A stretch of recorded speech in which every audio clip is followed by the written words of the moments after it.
오늘 우리에게 주신 하나님의 말씀은 누가복음 24장 13절에서 35절 말씀입니다. 그날에 그들 중 둘이 예루살렘에서 25일이 되는 엠마오라 하는 마을로 가면서 이 모든 된 일을 서로 이야기하더라.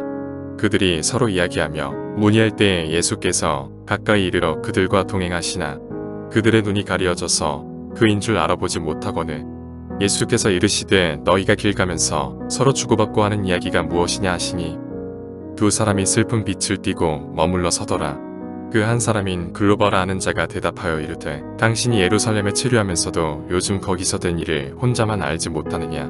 이르시되 무슨 일이냐. 이르되 나사렛 예수의 일이니 그는 하나님과 모든 백성 앞에서 말과 일에 능하신 선지자이거늘 우리 대제사장들과 관리들이 사형 판결에 넘겨주어 십자가에 못 박았느니라. 우리는 이 사람이 이스라엘을 속량할 자라고 바랐노라. 이뿐 아니라 이 일이 일어난 지가 사흘째여 또한 우리 중에 어떤 여자들이 우리로 놀라게 하였으니 이는 그들이 새벽에 무덤에 갔다가 그의 시체는 보지 못하고 와서 그가 살아나셨다 하는 천사들의 나타남을 보았다 함이라. 또 우리와 함께 한 자 중에 두어 사람이 무덤에 가 과연 여자들이 말한 바와 같음을 보았으나 예수는 보지 못하였느니라 하거늘 이르시되 미련하고 선지자들이 말한 모든 것을 마음에 더디 믿는 자들이여 그리스도가 이런 고난을 받고 자기의 영광에 들어가야 할 것이 아니냐 하시고 이에 모세와 모든 선지자의 글로 시작하여 모든 성경에 쓴 바 자기에 관한 것을 자세히 설명하시니라. 그들이 가는 마을에 가까이 가매 예수는 더 가려 하는 것 같이 하시니 그들이 강권하여 이르되 우리와 함께 유하사이다. 때가 저물어가고 날이 이미 기울었나이다 하니 이에 그들과 함께 유하러 들어가시니라.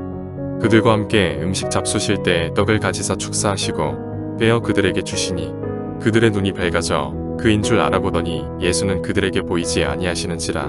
그들이 서로 말하되 길에서 우리에게 말씀하시고 우리에게 성경을 풀어주실 때에 우리 속에서 마음이 뜨겁지 아니하더냐 하고 곧 그때로 일어나 예루살렘에 돌아가 보니 11제자 및 그들과 함께한 자들이 모여 있어 말하기를 주께서 과연 살아나시고 시몬에게 보이셨다 하는지라. 두 사람도 길에서 된 일과 예수께서 떡을 떼심으로 자기들에게 알려지신 것을 말하더라.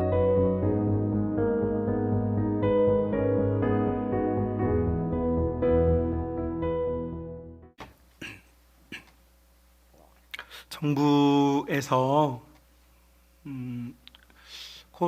위드 코로나 일상으로 돌아가는 단계적 조치를 취한다고 이야기를 꺼내고 있습니다. 교회들도 성도들도 이제 움츠렸던 마음과 생각을 회복해야 할 시점인 것 같고 회복될 수 있기를 진심으로 축복합니다.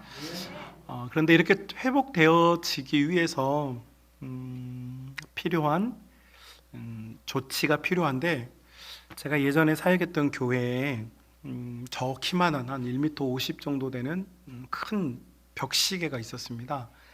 근데 스위스에서 제작이 돼서 수제작돼서 큰 이제 벽시계인데 이 시계가 100년 동안 앞으로 100년 동안 문제가 없을 거다 이렇게 기증받은 시계인데 어느 날 시계가 멎었어요. 예. 그래가지고 이제 시계를 이제 벽에서 떼내가지고 이 시계를 고치기 위하여서 교회 앞에 있는 시계를 수리하는 전문가들을 모셨습니다. 총 6분을 모셨는데요. 첫 번째 분, 모르겠네요. 두 번째 분, 이거 못 고쳐요. 세 번째 분, 이거 안 되겠는데요. 네 번째 분, 안녕히 계세요. 다섯 번째 분, 이렇게 6분이 왔다 가셨어요. 저희가 6분을 초대를 이 시계를 수리하려고 했는데 6분이 모두 다 포기하고 갔습니다. 6분이 시계를 포기하고 나니까 절망감이 찾아와요. 그런데 이 시계는 담임 목사님께서는 고치라고 그러고, 그런데 이 시계를 가만히 들여다보니까 저쪽 한쪽에 이게 부품 하나가 빠져 있어요. 홈이 있는데 그게 빠져 있더라고요. 그래서 설마 하고 제가 그거 손에 넣어가지고 이렇게 해가지고 시계가 크니까요. 그거 찾아가지고 거기다 끼웠거든요. 시계가 부활했어요. 자, 여러분, 저는 시계도 잘 고치는 목사입니다. 6명의 전문가가 시계를 보러 왔다가 그냥 돌아갔어요. 제가 나중에 그런 생각이 들더라고요. 왜 시계를 전문적으로 다루는 분들이 이 시계를 고치지 못하고 돌아갔을까? 왜 시계를 전혀 모르는 나는 시계를 고칠 수 있었을까? 생각해 보니 6분의 이 전문가들은 시계의 전문가여서 시계를 잘 알아요. 그런데 문제가 뭐냐니까 이 스위스에서 건너온 이 시계를 함부로 손대기가 무서운 거예요. 잘못되면 내가 다 뭔가 고쳐내야 될 것 같고, 뭔가 내가 트라이를 했지만 결과적으로 내가 못할 것 같고 자신감이 없었던 것 같아요. 그런데 저는 제가 실패해도 문제가 돼요, 안 돼요? 문제가 안 되잖아요. 뭐 목사가 시계 못 고쳤다는데 누가 뭐라 그러겠어요? 근데 제 눈에 그게 보였어요. 그리고 저는 거기에 그냥 정말로 그 부품 하나 끼워 넣었는데 시계가 부활했어요. 여러분, 지금 많은 목회자들이, 많은 성도들이 앞으로 이 코로나를 경험한 한국교회는 이전으로 돌아가기 어려울 것이다. 앞으로 맞이하게 될 우리의 신앙세계는 회복되기 어려울 것이다 라고 하는 많은 진단을 내놓고 있어요. 그러나 사랑하는 우리 성만 가족 여러분, 우리 하나님께서는 한 번도 그렇게 말씀하신 적이 없으세요. 여러분, 요한묵시록의 14만 4천의 성도들이 주님께 여전히 예배를 드리고 경배를 드리고 기도를 통하여 그들의 신앙을 이겨냈어요. 여러분, 어떠한 질병이나 어려움과 고통이 찾아와도요, 여러분, 우리는 간단합니다. 여러분, 우리가 신앙생활을 너무 오래 하다 보니까 너무 많이 알아요. 그죠? 너무 많이 알아요. 너무 많이 하다 보니까 어디서부터 손을 대야 될지, 무엇을 고쳐야 될지 사실 알지 못하고 이 멈춰버린 신앙의 시계를 고치긴 해야 되겠는데 방치하고 있는 상황이 아닐까 싶어요. 그러나 여러분, 신앙의 세계는 간단합니다. 우리에게 잃어버렸던 하나의 부품, 하나의 메시지, 하나가 회복이 되면 여러분, 우리는 원래 잘 작동되었고 많은 사람들에게 희망을 줬던 믿음의 그리고 신앙의 삶을 다시 살게 될 줄로 믿습니다. 자, 그렇게 하기 위해서 제가 고민을 했어요. 어떤 말씀으로 이 부품 하나를 끼워 넣을까 고민을 하다가 오늘 누가복음 24장 말씀을 찾게 되었어요. 여러분, 누가복음 24장 메시지는 간단합니다. 예루살렘에서 예수님께서 십자가에 못 박히셨어요. 못 박혔는데 로마의 정부와 또 당시에 이 힘을 가진 사람들에 의하여서 이제 예수님을 수괴로 하는 자들의, 예수 도당들의 곧 핍박의 차례가 찾아올 거라는 것은 상식이었어요. 어느 곳이든 반란이 있으면 그 반란 수괴 이후에 팔로워들을 반드시 응징하게 되어 있죠. 근데 이 두 제자는 예수님이 수괴가 십자가에 못 박혔으니 이제 그를 따르고 믿었던 자들이 곧 핍박과 고난을 당할 것이라는 것을 순식간에 알아채고 이들은 예루살렘을 탈출하고 있는 중이에요. 그런데 여러분, 예수님께서는요, 예수님께서 십자가에 못 박히시기 전에 예수님께서 무슨 설교하셨냐면, 너희는 이 성을 떠나지 말라, 이 예루살렘을 떠나지 말라. 언제까지? 너희가 보혜사 성령을 받을 때까지 절대 떠나지 말라고 그랬어요.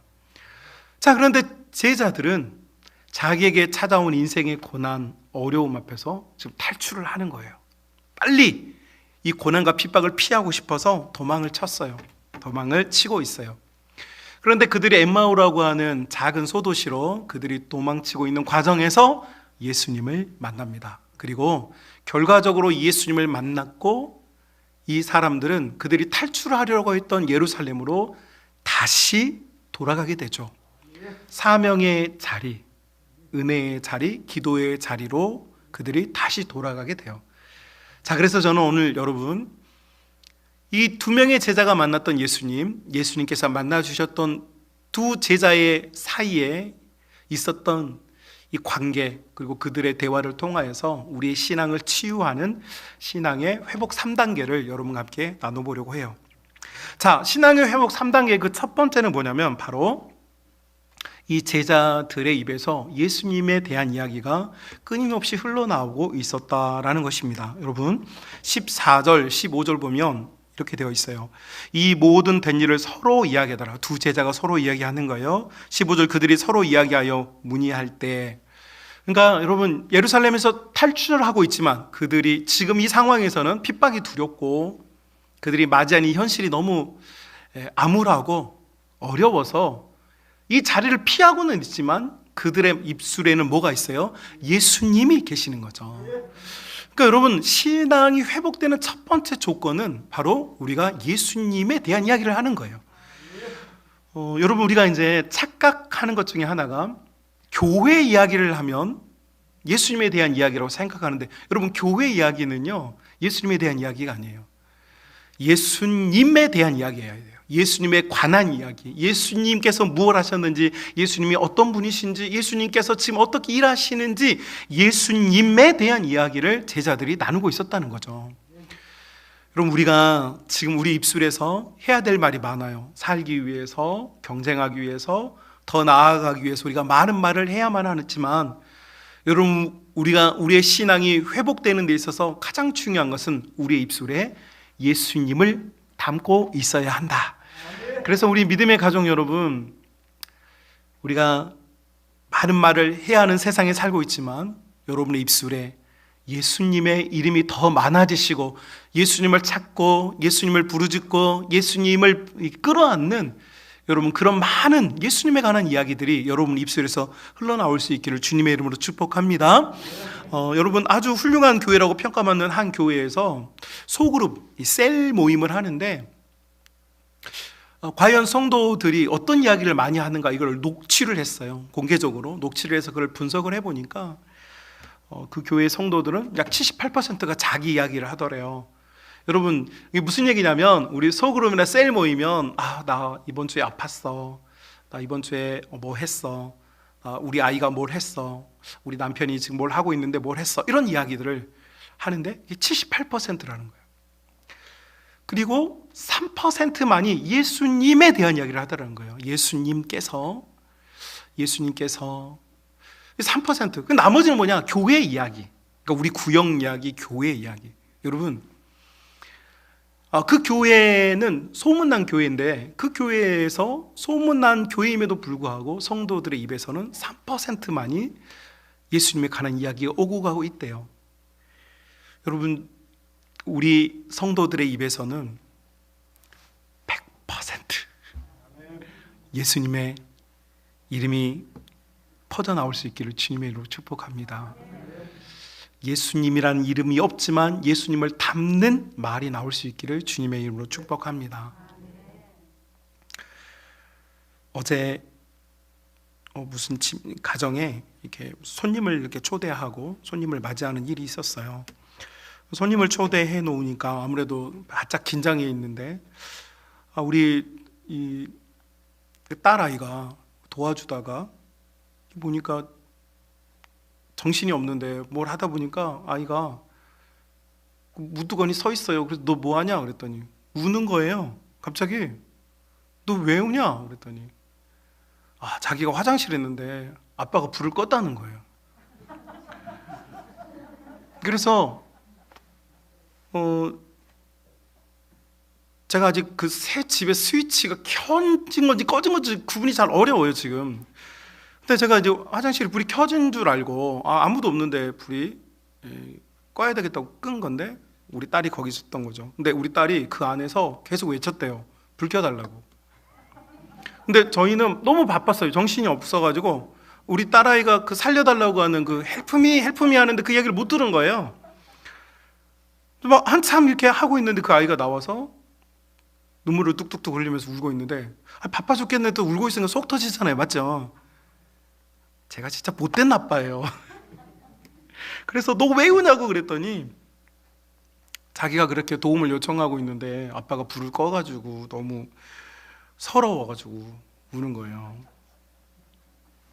여러분, 제가 어젯밤에 이렇게 이제 손님을 맞이하고 나서 돌아와서 어젯밤에 이제 교회에서 설교 준비를 하고 기도하는데 그런 주님의 음성이 제 가운데 감동이 있었어요. 지금 우리 주님께서 지금 내가 불 꺼버린 방에서 막 찾고 있는 거예요. 누구를요? 나를 찾고 있어요. 나를 막 찾고 있어요. 애타게 불러요. 막 애타게 부르는데 지금 나는 너무 바빠요. 그 안에 누가 있는지는 관심이 없고 내가 지금 해야 될 일에 너무 바쁜 거예요. 너무 분주해요. 그리고 이게 중요하다고 생각해요. 제가 솔직히 물어볼게요. 여러분, 손님이 중요해요? 제 딸이 중요해요? 제 딸이 중요하죠. 예수님이 중요해요. 그런데 지금 우리 주님께서 막 그 불 꺼진 방에서 막 나를 찾아요. 제발 나에게 와줘. 제발 나를 만나줘.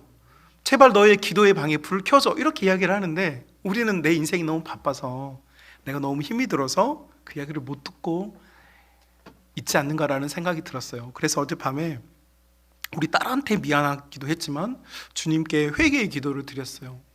막 눈물이 나오면서 주님은 지금 너무 애타게 성도들을 찾으시는데, 주님은 지금 너무 갇혀진 그 방에서 나를 향하여서 계속 요청하시는데 지금 우리의 입술들은 주님의 이름을 찾지 못하고 부르지 못하고 있는 건 아닐까. 그래서 주님 너무 죄송해 하면서 목사의 직분을 수행하고 있는 저 자신도 이러는데 일상생활에서 삶에서 치열하게 살아내고 있는 여러분은 얼마나 더 힘들고 어렵겠어요.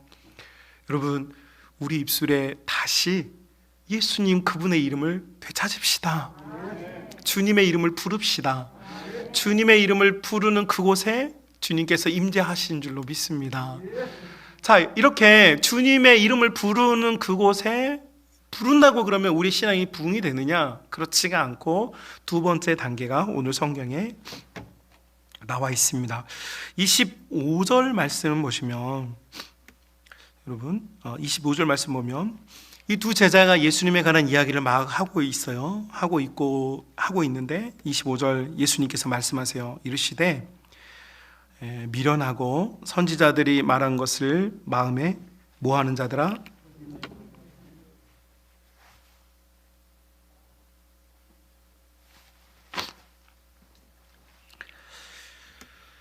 모든 것을 더디 믿는 자들아, 이렇게 예수님께서 이제 일종의 책망을 하십니다.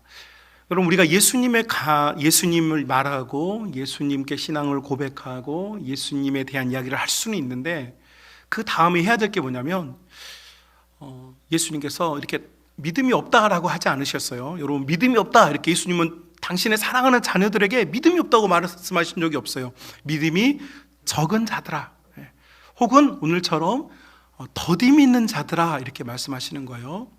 자, 주님께서 우리에게 뭐라고 말씀하시냐면 너희가 더디 믿는다, 다시 말하면 너희의 믿음이 확고하지 않다, 이렇게 말씀하세요. 우리가 예수님에 대한 이야기를 나누다 보면 예수님께서 그 다음 요구하신 게 뭐냐면 우리가 그 예수님의 말씀에 대해서 포커싱을 해가지고 그 말씀을 굳건하게 좀 붙잡으라는 거죠. 믿으라는 거예요. 믿어야 해요. 특별히 여러분, 우리가 이제 믿는데 여러분, 우리가 뭘 믿고 있습니까? 우리는 하나님의 말씀 전부를 다 믿습니다. 맞죠? 예.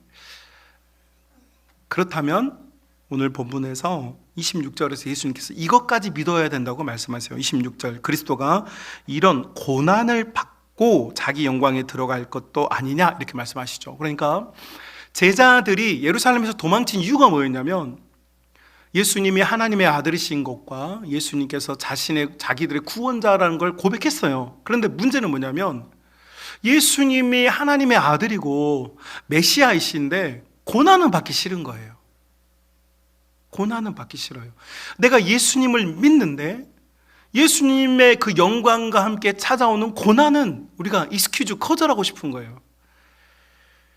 여러분, 우리의 마음속에 믿음이 있는데 잘 될 거라는 믿음, 혹은 잘 되기를 바라는 믿음과 동시에 우리가 가져야 될 믿음이 있어요. 그것은 뭐냐면 내가 예수님을 위하여서 고난도 받아야 된다라고 하는 믿음이죠. 여러분, 우리가 어떤 일을 하다 보면 특별히 교회 봉사나 특별히 우리 여성분들, 어머니들, 우리 가정을 돌보다 보면 그 결과가 나타나지 않을 때가 많아요. 그렇죠? 열심히 남편을 섬기고 자녀들을 돌보고 정말 최선을 다해 살았는데 사실 아무도 그걸 알아주지 않잖아요. 그리고 스스로도 만족이 안 돼. 그럴 때 절망이 찾아오고 낙심이 찾아와요. 그런데 예수님께서는 그 고난까지도 예수님의 영광에 참여하기 위해서는 믿어야 된다라는 것이죠. 우리의 직무를 다 하는 것에 있어요. 여러분, 우리 찬양팀들이 훌륭하게 예배를 토요일마다 준비해서 이렇게 고백도 하고 하는데, 찬양팀 솔직히 여러분 막 인도할 때마다 우리 성도님들이 막 감동하고 눈물 흘리고 막 두 손 번쩍 들고 그러기를 기대하잖아요, 그죠? 그런데 그렇게 잘 돼요, 안 돼요? 잘 안 되죠. 사람의 마음을 감동하는 건 결코 쉬운 일이 아닙니다. 그런데 찬양팀 우리 성도들은 뭐 그냥 뭘 해도 안 되고 뭐 박수 치면서, 옛날엔 뜨겁게 찬송하더니 요즘은 뭐 박수도 치라고 그랬더니, 옛날에는 막 이렇게 해병대 박수 쳤네. 요즘은 막 이렇게, 이게 나비 박수라고 그러죠. 나비 박수. 팔랑팔랑 박수. 이게 힘이 없어. 옛날에 막 우리 기도합시다 그러면 막 주여 삼창하고 기도합시다 그러면 막 주여 막 그랬는데, 지금 막 기도하라고 그러면 갑자기 여기가 이제 성만사가 돼가지고 조용해지면서 목사님 혼자 막 열변을 토하는, 대표 기도하는. 여러분, 그런데 그러면서 우리는 안 되고 있어, 이런 생각을 할 때가 있어요. 그런데 주님께서는 그것까지도 주님께 맡겨야 된다. 우리는 우리의 직무를 수행하는 거예요. 저도 제일 시험에 들 때가 언제냐면, 설교를 했는데 성도님들이 반응이 없을 때 사실 제일 시험에 들어요. 나 열심히 준비했는데, 열심히 기도했는데, 토요일 밤이면 잠을 못 자고 나 기도하는데 왜 이렇게 감동이 안 되지? 우리 성도들은 진짜 내 설교를 지금 알아먹고 있나? 막 이런 생각이 들면 낙심이 찾아와요. 그런데 여러분, 그때마다 다시 일으켜주는 하나님의 힘이 뭐냐면, 너에게 맡겨진 일을 다 하면 된다. 열매는 하나님께서 이루신다. 그럼 내가 열매를 만들고 맛있게 만들 수 있는 능력이 없어요. 우리는 우리가 하고 있는 일을 그냥 하는 거예요. 이게 고난이에요, 여러분. 고난이라는 게 누군가에게 맞아서 고난, 혹은 뭔가 괴로운 일이 일어나서 뭐 액시던트, 사고가 나서, 이게 고난이 아니고요. 사실 일상적인 삶을 살아내는데 그 삶을 살아낼 수 없을 만큼 어려운 것이 사실은 고난이죠. 그런데 그 고난까지도 믿음 안에서 견뎌내는 것.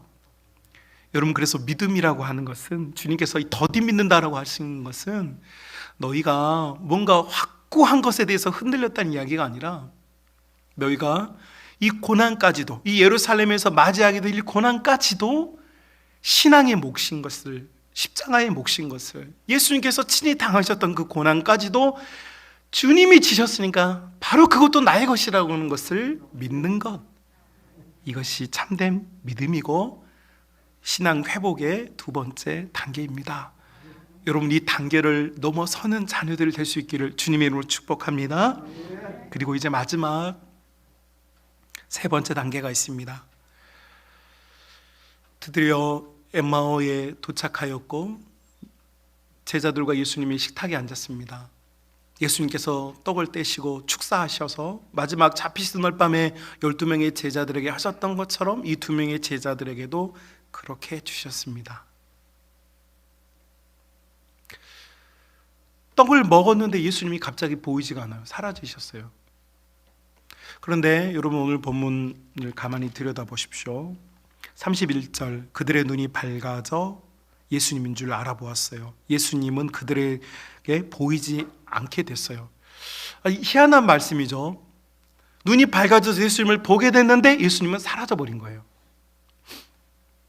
예수님은 사라졌는데 놀라운 게 뭐냐, 예수님을 본 자들에게서 남은 잔상이 있어요. 그게 뭐냐니까 오늘 본문에 보니까 33절, 곧 그때로 일어나 여러분 32절이네요. 그들이 서로 말하되 길에서 우리에게 말씀하시고 우리에게 성경을 풀어주실 때 우리 속에서 마음이 어떻게 되었습니까?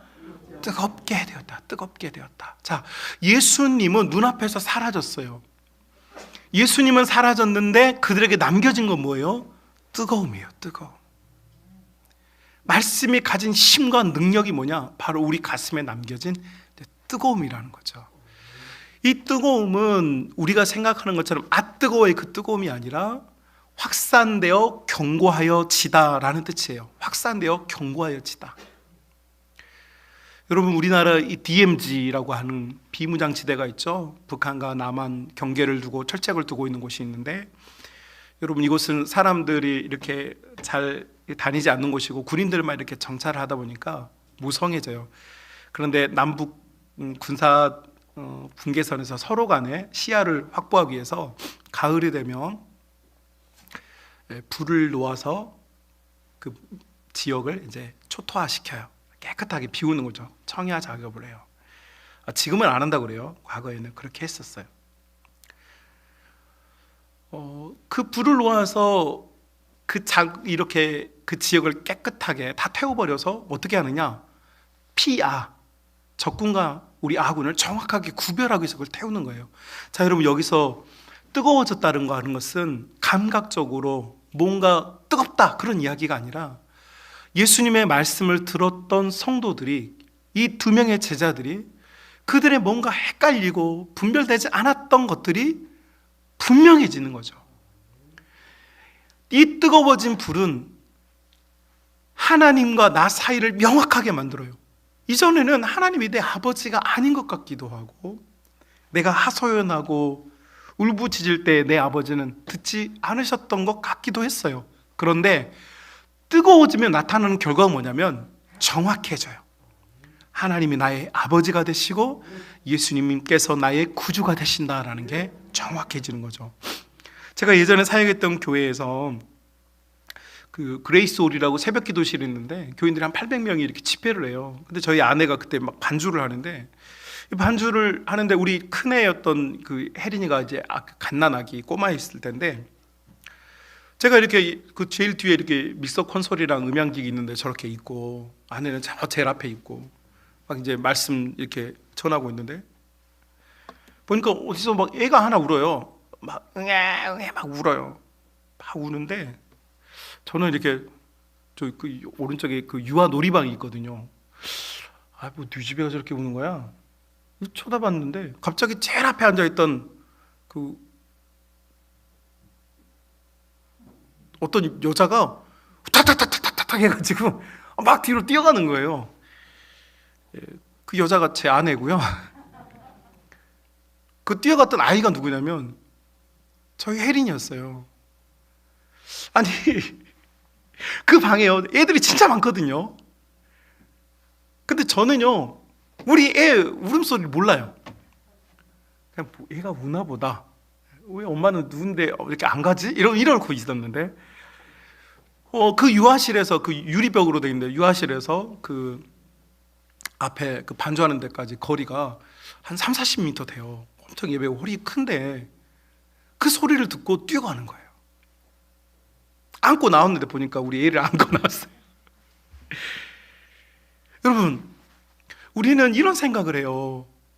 왜 하나님은 내 기도를 들어주시지 않으실까? 나는 교회를 다니고 예수님을 믿는데 왜 내 아버지는 나를 사랑하는 자녀처럼 아껴주지 않으실까? 라는 생각이 들어요. 이것이 혼돈이에요. 왜 하나님은 내 자녀의 앞길을 열어주시지 않을까? 왜 하나님 우리 아이들의 태문을 열어주지 않을까? 왜 하나님께서는 우리 자녀들이 취업하는데 좋은 길로 열어주지 않을까? 왜 하나님께서는 우리 기업이 잘 되는 것을 열어주지 않을까? 왜 하나님께서는 우리 사이를 이렇게 번잡하게 만드실까? 왜 우리가 그렇게 바라고 원하는 일들은 잘 이루어지지 않을까? 놀랍게도 바라고 원하는 일은 이루어지지 않고 원치 않은 일들은 정말 쉽게 잘 일어나고 있죠.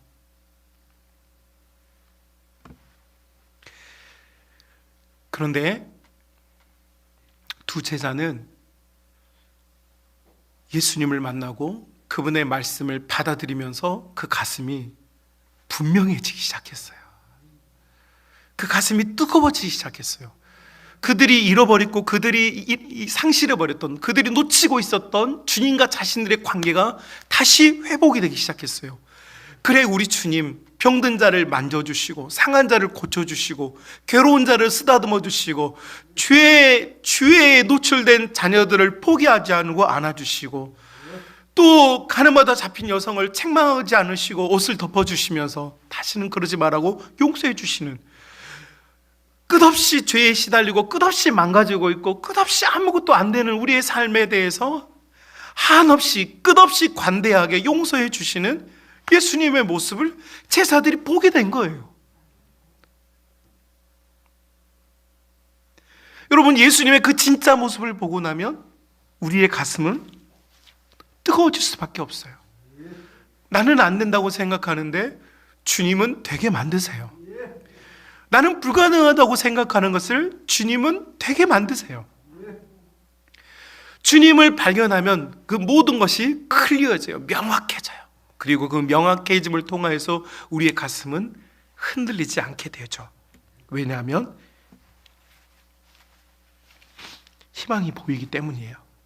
그래서 가슴이 뜨거워지는 거예요. 여러분, 그들의 가슴이 뜨거워졌을 때 결과적으로 어떤 결과에 도달하느냐? 33절 보십시오. 곧 그때로 일어나 예루살렘으로 돌아갔다, 이렇게 되어 있습니다. 여러분, 지금 예루살렘에서 탈출하고 있던 이 제자들이, 그들이 잠시 흔들렸고 그들이 힘들었고 그들이 지쳤고, 한국교회가 2년의 코로나를 통해서 지금 2년 동안 길을 떠나다가 주님께로부터 멀어졌다가 주님이 찾아와 주셔서 주님께서 다시 예루살렘으로 돌아오라고 말씀하고 계세요. 왜냐하면 예루살렘이 기도의 자리이기 때문이에요. 예루살렘이 사람을 고치는 곳이기 때문이에요. 예루살렘에서 성령 받은 베드로와 요한이 평생을 구걸하고 있는, 평생이 비루했던, 평생이 처져 있던, 평생이 루저였던 인생을 향하여서 나는 아무것도 없지만 나사렛 예수님의 이름으로 일어나라 라고 말씀할 수 있었던, 그런 메시지를 전할 수 있었던 모든 동기는 예루살렘부터 시작이 돼요. 사랑하는 우리 성만 가족 여러분, 우리 주님은 여러분을 포기한 적이 없으세요. 우리 주님은 여러분을 꼴보기 싫어한 적이 없으세요. 여러분이 아무리 실패했어도, 사실 지금 이 설교를 하고 있는 것은 저한테 하는 이야기예요. 제가 실패하고 실수하고 넘어지고 참 멋진 모습이 아니었을 때에도 우리 예수님은 포기한 적이 없으셨어요. 끝까지 기다려 주셨고 끝까지 용서해 주셨어요. 그래서 예수님이 너무 좋아요. 그래서 예수님이 너무 고마워요. 내가 한 만큼 나에게 부응하는 분이 아니고 내가 그렇게 할 수 없었을 때도 사랑해 주시니까. 사랑하는 우리 성만 가족 여러분, 여러분의 마음속에 지금 회복하고 싶다는 열망이 있다는 걸 알아요. 왜냐하면 주님이 사랑한 여러분도 주님을 사랑하고 있기 때문이에요. 되돌아가야 하는데, 다시 일어서야 하는데, 여러분 그 마음만 가지고는 안 된다고 성경이 우리에게 길을 안내해 주었어요. 다시 우리 입술에서 예수님의 이름을 부르고 주님께서 하신 말씀들을 우리가 견고하게 붙잡고, 여러분 우리 예수님으로 인하여서 우리 가슴이 뜨거워지고, 주님과 나의 관계가 명확해져서, 여러분 말세 지말에 거룩한 주님의 신부로서의 교회, 주님의 신부로서의 성도의 모습으로 리뉴얼해지고 개혁되어지고 갱신되어지고 새로워지는 우리 믿음의 가족들이 다 될 수 있기를 주님의 이름으로 축복합니다.